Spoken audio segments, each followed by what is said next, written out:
নমস্কার বন্ধুরা, কেমন আছেন সবাই? আশা করছি সবাই খুব ভালো আছেন। রান্নাবান্না অ্যান্ড ব্লগ চ্যানেল থেকে সবাইকে স্বাগতম। আজকে আমি নতুন ধরনের একটা রেসিপি নিয়ে হাজির হয়ে গেলাম। আজকে আমি তৈরি করব ফ্রাইড মোমো। মোমো তৈরি করার জন্য প্রথমে আমি একটা ফ্রাই প্যান নিয়ে নিয়েছি। প্যানের মধ্যে আমি দিয়ে দিলাম 1 কাপ মতো জল আর দিয়ে দিলাম 1 চামচ লবণ। এরপর আমি 1 কাপ ময়দা দিয়ে ভালো করে এইভাবে একটু ভাপিয়ে নেব জলের সাথে। তারপর খুব ভালো করে মেখে একটা ডো তৈরি করে নেব।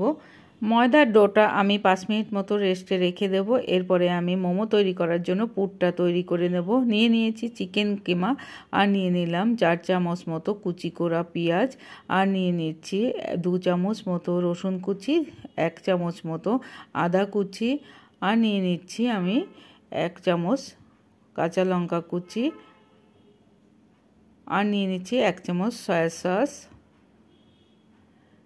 নিয়ে নিচ্ছি একটু ভাজা জিরে গুঁড়ো, আর একটু তেল গরম করে আমি দিয়ে দিয়েছি। এরপরে দিয়ে দিলাম 1 চামচ কর্নফ্লাওয়ার,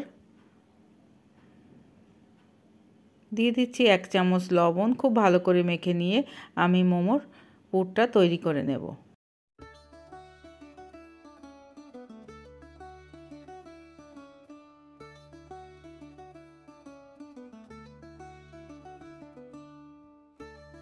মোমোর পুরটা আমি তৈরি করে নিয়েছি। এরপরে অন্যদিকে আমি যে ময়দাটা মেখেছিলাম সেই ময়দার থেকে একটা লেচি কেটে নেব। লেচি কেটে একটা রুটির মতো এইভাবে তৈরি করে নেব।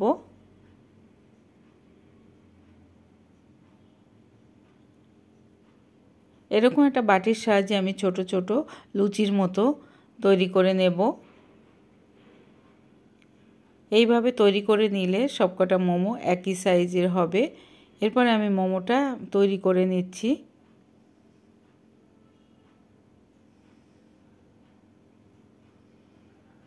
একটা মোমো আমার তৈরি করা হয়ে গেল। এইভাবে আমি সবকটা মোমো তৈরি করে নেব। অন্যদিকে আমি কড়াইতে তেল গরম করতে দিয়েছি। তেলটা একটু গরম হয়ে গেলে আমি মোমোগুলো ছেড়ে দেব। লো ফ্লেমে মোমোগুলো ভাজতে হবে, তাহলে খুব মচমচে হবে খেতে। আর মোমোগুলো যদি হাই ফ্লেমে ভাজা হয় তাহলে মোমোর উপর থেকে পুড়ে যাবে, কিন্তু ভেতরটা ভাজা হবে না। তাই লো ফ্লেমে মোমোগুলো ভাজলে খুব ভালো হয়। মোমোগুলো আমি সোনালি কালার করে ভেজে নেব।